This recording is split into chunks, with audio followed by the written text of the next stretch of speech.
Sometimes a book finds you when you least expect it, in the middle of an awkward moment or laughter, private fear, and the quiet hope that maybe you're not the only one figuring things out.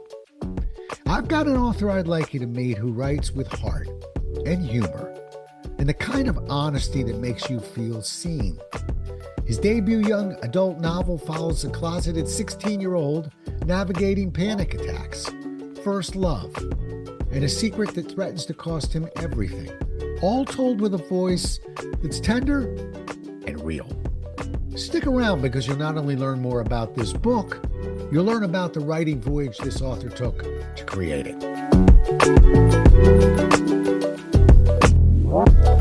Welcome to A Book Finds You podcast. This week's guest is Stephen Gellman. Join us as he shares the inspiration behind his book, along with his writing process, routines, and challenges. And now, here's your host, best-selling author, Rob Shawless.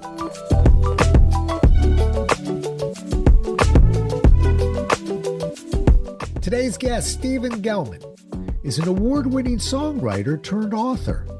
Inspired by his early love for Judy Blume's groundbreaking stories, Stephen has found his passion for writing come-of-age fiction that centers LGBTQ plus voices.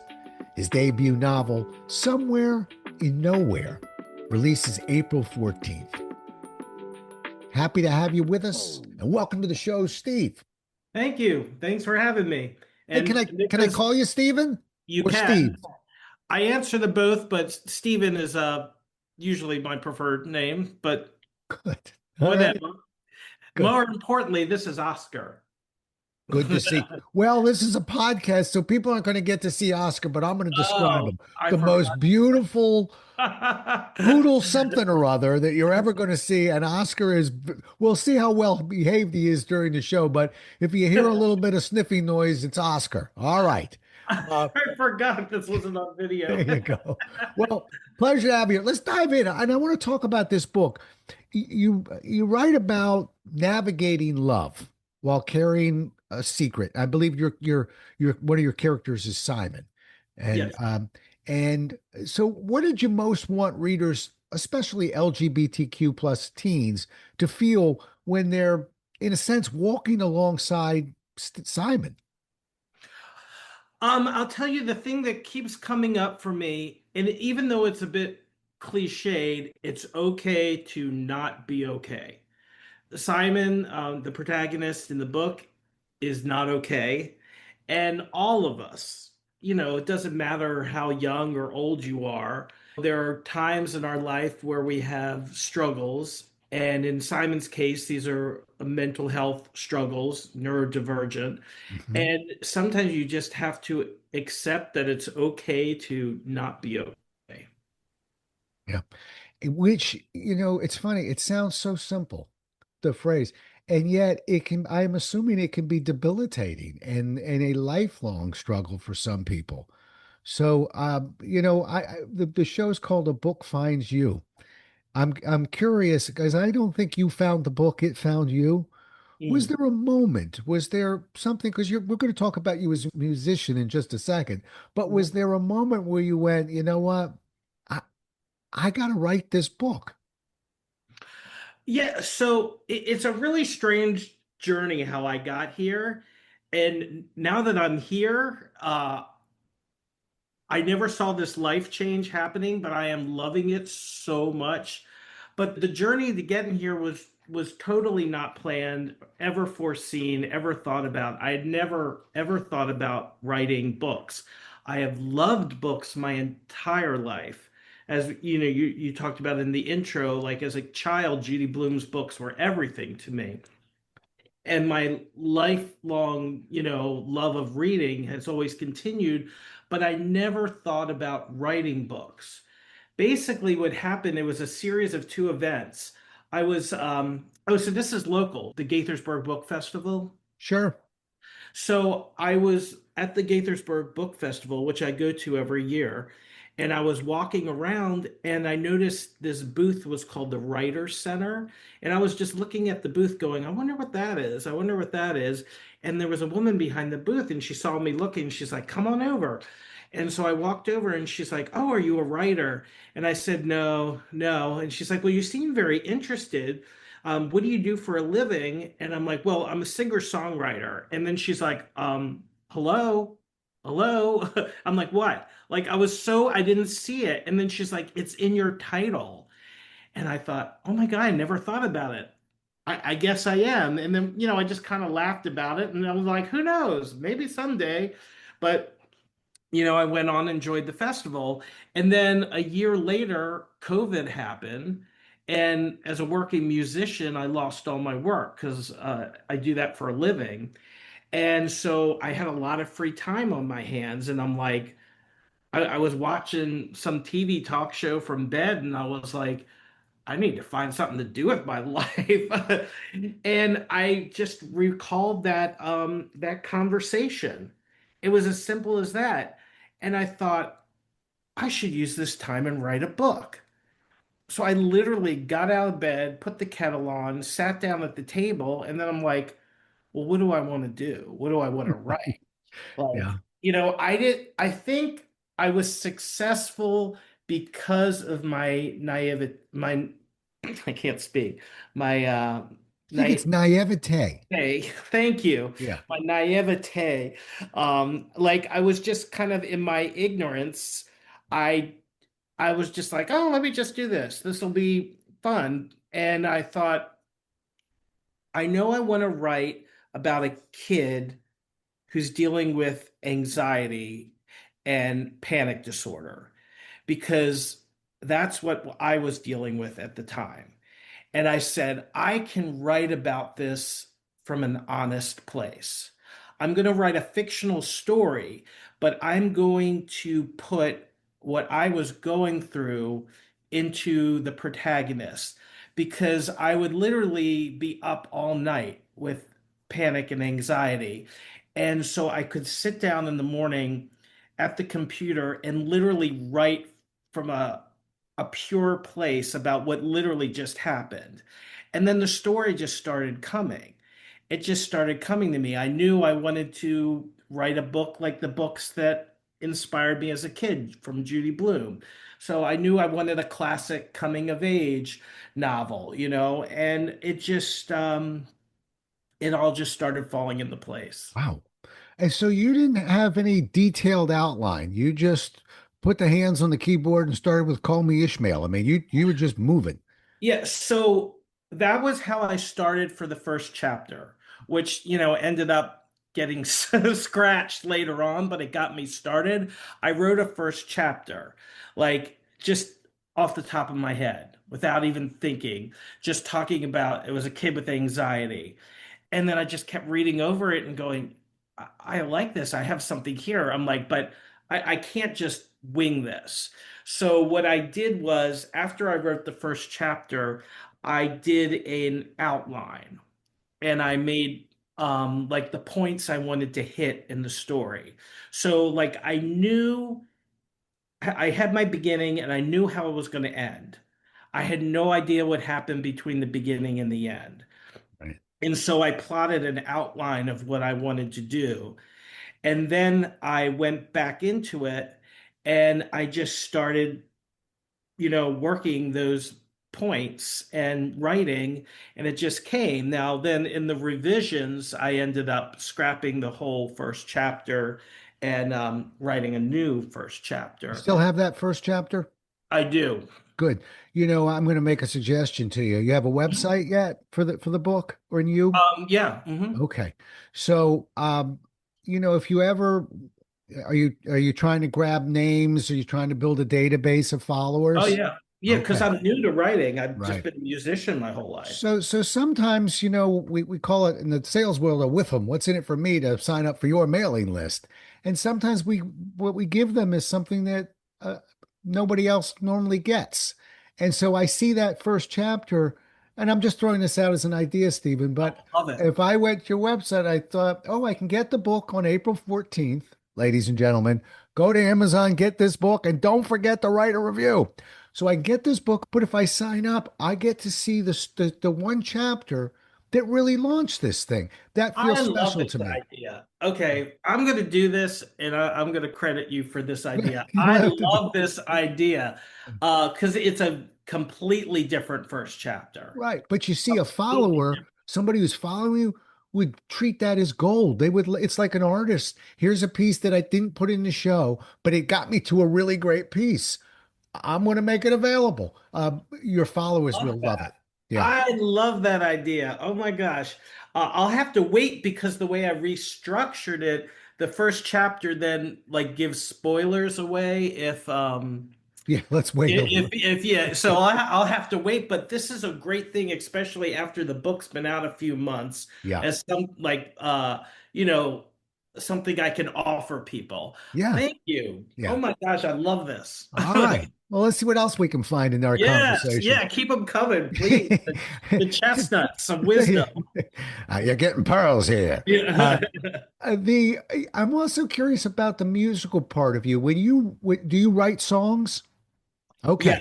You're nodding So yes. Okay. yeah, So when you write a song, do you have an end in mind when you write the song of how the song's going to end?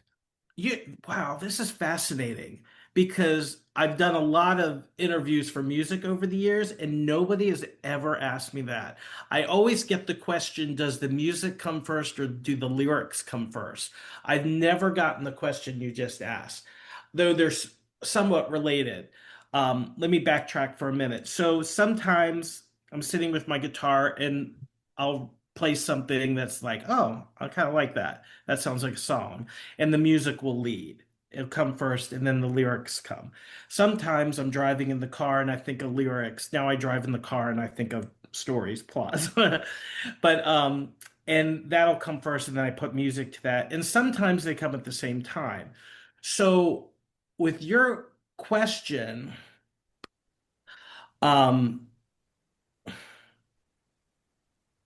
could you rephrase it again? Yeah, well, I'm going to rephrase it and I'm thinking a little bit like a poet, Uh-huh. okay?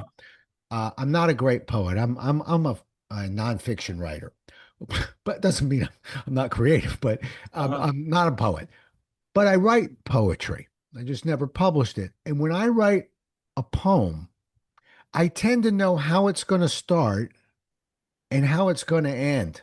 But I almost always know the ending is the beautiful part. It's the landing. So I'm always sort of eyeballing where I want this story, this poem to get to. And then I tell the story or write the poem. So my question to you was when you're writing music, uh, because I know you kind of had an end in mind with your story. I was wondering if you mimic that when you write music. Yeah, and no, no, I don't think I can't think of ever a time where I've thought of the ending of a song ever. I'm And I referring have to the 10, words too, by the yeah, way, not the music. Yeah. right, right. And I have 10 albums, so I've written a lot of songs. Um, I cannot ever think of a time where I've thought of the ending. And now that I'm writing books, I'm always thinking about the ending. Yeah. So that is really interesting because I've been getting a bunch of like interview questions and stuff from different media about the book coming out, and I've never people were asking me about the similarities between writing music, songs, and writing books, and and that is where it's completely different. I have never thought about an ending writing a song, Huh. but now that you've planted this in my head. Okay, that was your second pearl or I'll chestnut. behave myself. Let me get back in my lane here.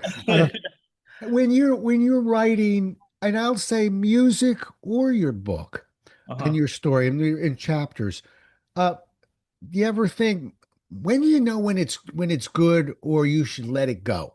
And in terms of music, I'm sure you've spent years doing that where you're fiddling with that little tune that you heard and you went, I think I've got something here. And then at some point, not every one of them becomes a song. When do you know when to give it up? Because we writers, we struggle with that sometimes in the same way. Uh, so is there a clue? Have you ever given up on a song? Oh, with songs, yeah. many Uh-huh. times. All right. Yeah, many times. A lot of times it's like, wait, does this sound like something like this? Like, oh, that's a nice melody I just wrote. Oh, wait a minute, is that time after time? Or so some that that's happened before. I've started many songs that I never complete. Like I have a whole notebook of songs I've started. And sometimes I'll go back and pull things from a song, a Right. line or something and put it into something else. Yeah. Um, so we'll see how this goes with Yeah. novel. I'm asking you this because people who are listening, I know that particularly new authors, there's this struggle sometimes with, is this idea worth pursuing? And particularly when it's new to us, okay? Somebody who's written 10 books will know. But a newer author, we'll struggle with that. And because we don't want to be a quitter, and hey, maybe this will come together right around the corner. I'm sure that happened to you musically, where all of a sudden you hung with it and it did come together. So that's what I'm poking around with right now, Stephen, just to see if where these connect. Hmm. Um, so with writing right now, like my first story, I was definitely on a mission here with this book coming out somewhere, nowhere. I needed this story to come out. I wanted it to help kids who are in a similar place with, mental health struggles. It was an intense need for like this story. Like I was, I hear from authors all the time. I wrote 3 books, that are in a drawer. I didn't want that to happen. I believed in my story. I wanted it to come out. My second novel that I just turned into my agent, I'm waiting to hear about that. I wrote the story I wanted to write with this, but I struggled with the ending um, because I didn't want. I'm afraid my ending may be a little controversial. I kept thinking, well, I had 2 endings for the book, and then I wrote the book, and by the time I got to that point, I was like, all right, I'm at that crossroads. Which way am I going to go? And I went to bed that night thinking the next morning, I think I better do this. I think this is what I should do because some agent or editor is going to change it anyway. And then I woke up the next morning and I'm like, no, I need to do the ending I want to do. So that's what I did. I just turned it into my agent. She's been on spring break with her family, so she hasn't read it yet, but I have no nails left to bite. Well, I'm listening to you very carefully. And when I hear a phrase like, I needed this book to come out, Yeah. that's you. Yeah. That speaks very deeply to me. I wish people would understand that that's really important for an author. As an author now, you're going to have a lot of people that are going to come up to you and they're going to tell you, I've always wanted to write a book.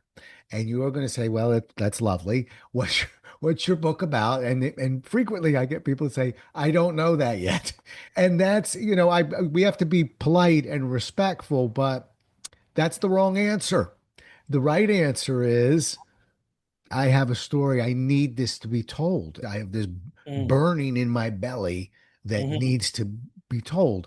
It's just very important. You're also going to find from your age and different people, we get the second one out. When do we get the third? When do we get the next one? I have to push my editors away sometimes, and because I can write something just like you could put a song together.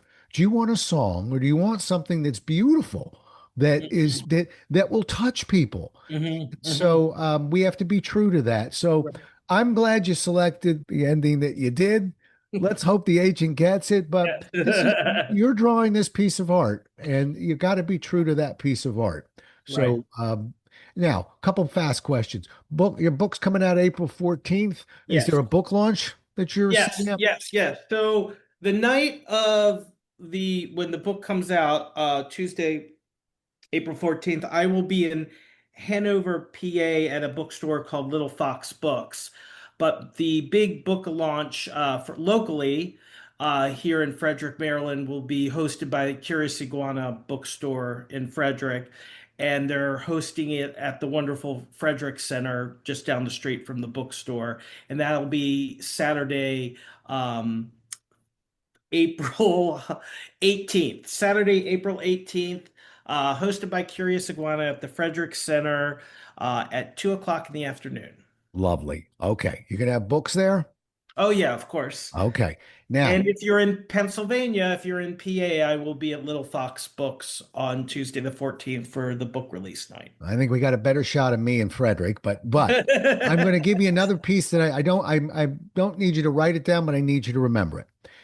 And you don't have to agree with it, but I want you to think about it. Okay. The temptation when you have a book launch is to have books there. Maybe people can, you'll be giving them to friends and family, whatever it is. Because I'm assuming there'll be some family there and friends at that Yeah, book launch. I hope so. Me too. Me too. So the temptation sometimes is to give books to those who come to the book launch party. Uh, the problem with that is that those people that are going to be in that, particularly in that Frederick book launch, are really our aces in the hole of getting an Amazon review on that book. I mean, your sister and your brother and your uncle, they'll write them. But if you give it to them, it'll be an unverified review. So, in a sense, it's instinct versus logic. The instinct is to give all our loved ones books. Logically, hope the loved ones aren't listening right now, but logically, they're the only ones who really, really can't give books to. If I give a book to my sister, who I love dearly, it'll be for her to give to a friend. But my sister needs to get a book because she'll write the review. So it's a catch-22, but I want you to be cautious of the fact that reviews are critical. And that book launch, you're probably going to have a sea of who's ever there. Those are going to be people writing reviews for you. Can you be my personal guru, Rob? Because like this is like the fourth piece of advice you've given me, and it's just fantastic. Well, I Um, appreciate that. Thank you. so yeah, so friends and family, if you're listening, don't count on a free book. Yeah, Actually, they've been pretty good. The bookstore did a pre-launch campaign, and right. people have been ordering books. So, but You can give them, just tell them, I wanted to, but this guy, Rob Jalla, said I yeah, can't. You just that's blame me. that's it. I'm blaming you. print That's a, it. print a picture I off could the say, internet. I wanted to, but Rob said no. Yeah. Yeah. Here's a picture of the guy. All right, we're coming down the home stretch. Well, okay. Well, what I love is we know where the book launch is now. I'm so excited for you. A lot of times we get people on the show who they're months away or their book came out last year, but it's a really wonderful day, April 14th, and I want you to be excited about it. Oh my God. So I excited. also want you to be prepared for April 15th because I feel it's a very personal podcast today, but I hope people are enjoying it because I'm telling you things that have happened to me. I I'm a am. very upbeat guy. I'm almost nothing gets me down. And when my first book came out, I noticed that the day after it came out, I was sort of down and I couldn't figure out why. And then I realized that when my second book came out, that there's a lot of preparation and excitement that's going on right now. And you know what? The book hasn't even come out yet. I mean, it's the 14th. Well, at some point, it will be the 15th of April, and people are going to go, "How's the book?" It came out yesterday. And it's just, I want you to guard against a little bit of a letdown sometimes that I don't think authors are prepared for because there's so much emotionally going into it right here, right now. So, knowing will probably should take care of it. It's just if you feel a strange sense, again, just go, oh, that's because I have done 8,000 things to get to this day, and it's the day after. I have more things to do, but you're going to feel that. This is so interesting. One, you're giving me another pearl of wisdom here. But last night I went to Fairfax, Virginia to see the author of the new Judy Blume biography. And so this was just last night. And he was speaking of different things in the book. And one of the things he talked about in the book was how she was like felt let down when her book came out. Like there was Right. no, and literally Judy Blume was giving the same advice Wow. basically in this Flattered. biography that you just said to me. I literally just heard this last night. So now I feel like I've got you and Judy Blume in my ears, and I feel like I am how can I not succeed? Yeah. Uh, I appreciate that and I'm flattered because at first I thought it was only me and particularly for a guy who really is a very upbeat person. It was sort of like, what's this feeling? Why am I not more excited? And then as second and third and fourth, I started realizing and preparing myself of, just relax, take it easy, go see a movie tomorrow. But it just kind of sneaks up on you because it's so exciting having a book coming out. All right, we got to bring it in for a landing, but I got Yeah, one more question, and yeah. and it's about the publishing side. But I'm impressed, and congratulations that you found yourself an agent. There's some people that will find it harder to find an agent than a conventional publisher. Uh, Tell me about how you found this agent. Yeah, it was really fascinating how this all went down. So I was querying people. I had a bunch of rejections. I had two agents who were thinking about it, and who I still in touch with. And then I decided I was going to start submitting to, some small press as well, where I didn't need to have an agent to submit to.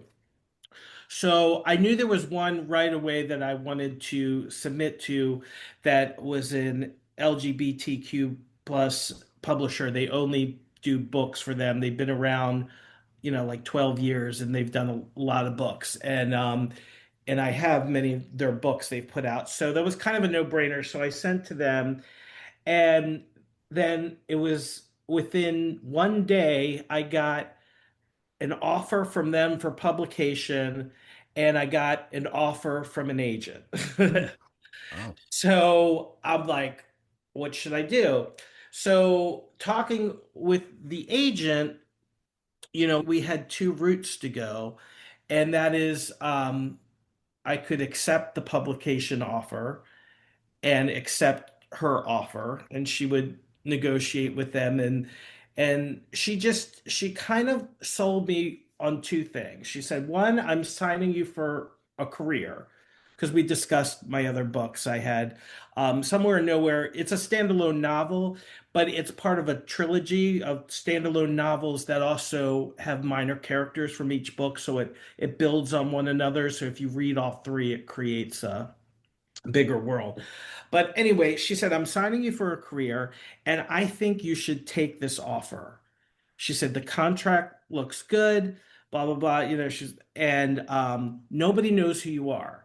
You're brand new. She's like, this is a perfect way to get into the business. This is a perfect, we can use, sales numbers from these books to help sell your second book. And like, she laid out a whole plan for me. Or we could have gone the route where, we edit it and then she tried to sell it. But she said, I really want to encourage you to take the offer. So I slept on it. And then, like I said, I had two other authors, agents who were I was also considering. My spouse and I discussed it, and it just seemed like a really smart plan. And so that's what I did. So I took the offer from Nine Star, and then I accepted her offer to be the agent. And so far, I mean, it's been great working with the publisher, and it's been great working with my agent. Like I said, I just sent her my second, book, and I'm writing my third one now. well, if I had been in your ear, I would have said do exactly what you did. Oh. First of all, agents are, as I said, tough to come by. And people go, well, but I'm giving up some of my royalty, some of my advance or my royalty. You're giving up very little, uh, but you're gaining access to publishers that you wouldn't normally gain access to. Mhm. And you're also in a very small group. You may not know this, but it's many, many authors, and I go to retreats and all sorts of things. Do not have agents. They like agents, uh, and this agent really showed, I think, her heart because She could have said, well, it's very complicated and things like that. It's not all that complicated. The contracts are mainly boilerplate contracts. There's about two or three things to look for.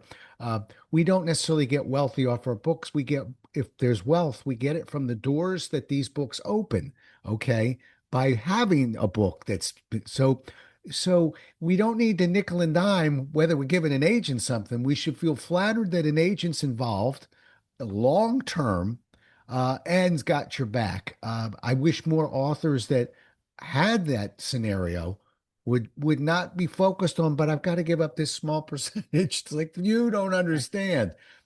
It's much bigger than that. So I think you made a very wise decision. Yeah, I haven't questioned it at all. I mean, like, here's a for instance, the publisher wanted to put out the book in December. And my agent stepped in and said, no, no, no. The book needs to come out here for X, Y, and Z. There was all these reasons we laid out. And I didn't have to deal with it. I didn't Right. have to, she just dealt with it. She got that taken care of. And I was grateful because I wasn't happy with the release date that it was coming out. And it's just been a lot of things like that where it's Good. easy, you just don't have to worry about it. Right. I got one last question, I promise. Sure. And well, we're going long, but I like the conversation. Mhm. So it's a compliment to you. If I didn't like it, we'd have been wrapped up about 10 minutes ago. Uh, if she explained it to you, I'd like to hear why. Because why we chose April 14th over December. Was this the previous December or this Yeah, coming the December? December one, because there was not enough time to get the author blurbs we wanted to Okay. get. There was not enough time for promotion. There was another reason. Um, You don't even need a third. You gave me the reasons I was looking yeah, for. there was another really important one. I can't think what it is right now, but it paid off. And anyway, I was able to get those author blurbs for the back cover, and Good, which are so really important. Do you have a forward on that book? do I have a what? Forward. What is a forward? I think I'm still learning. Someone else writing about Oh, six, oh, seven oh, hundred. right, right. I do know what you're talking about. No, no, no. I have well, you're on camera, so well, it doesn't matter. Um Don't show no, me anything. yeah, yeah, yeah, yeah. I keep forgetting that we're not on camera. Like I keep wanting to show Oscar, but if people want to see Oscar, they can come to the book launch because Ah, he's going to be there, he's and a great looking dog. You'll be pleased if you see Oscar. I'm he's much looking more at him. interesting than I am. Yeah. All right. Well, we'll bring this in for a lady. Tell me how people can get a hold of you and your Uh, website. yeah, so my website is hiddenpoet.com, HIDDENPOET.com. You go in, there's a landing page. So if you go to the right, you can pick musician. You go to the left, you can pick author, or you can go back and forth between the two. Love it. Good. And go there. And you know what? Go there a few times because maybe at some point you might see a little hidden chapter that started this whole thing out. Oh, you Uh, will. You will. You will. That's a brilliant idea. well, it's been a pleasure. Truly. I wish you nothing but success. Thank you, I Rob. think you're making some really great moves. I tell you politely if I disagreed. And I really like the fact that you're blessed in a way that you've got an agent who's got your back. A lot of authors are really they'll listen to a show like this to try and figure out what they're doing because they don't have someone. So you're moving in a great direction. I wish you luck on April 14th. I'm going to look at my calendar. If I can get to Frederick, I'll get to Frederick. As a Yeah, matter of Frederick fact, is you could if I April get 18th. what's that? The Oh yeah, book comes out the 18th. 18th. Yeah, yeah. Book comes out on the 14th. Your launch is on the 18th. Let me Yes. write that down. I hope you can make it. You're my new book guru. Well, I could also be your whipping boy when you go. There he is. There's the guy. There's the Grinch who stole Christmas. Anyway, pleasure talking to you, Thank you, and Rob.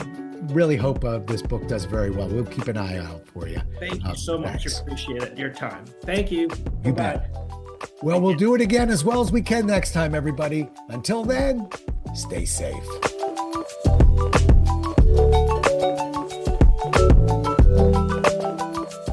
so much for listening. If you enjoyed today's guest author, we'd love you to rate, review, and share this episode with others. If you'd like more information on today's guest or the Maryland Writers Association, please visit our website at marylandwriters.org. You can also hear a brief history of the Maryland Writers Association by listening to episode 0.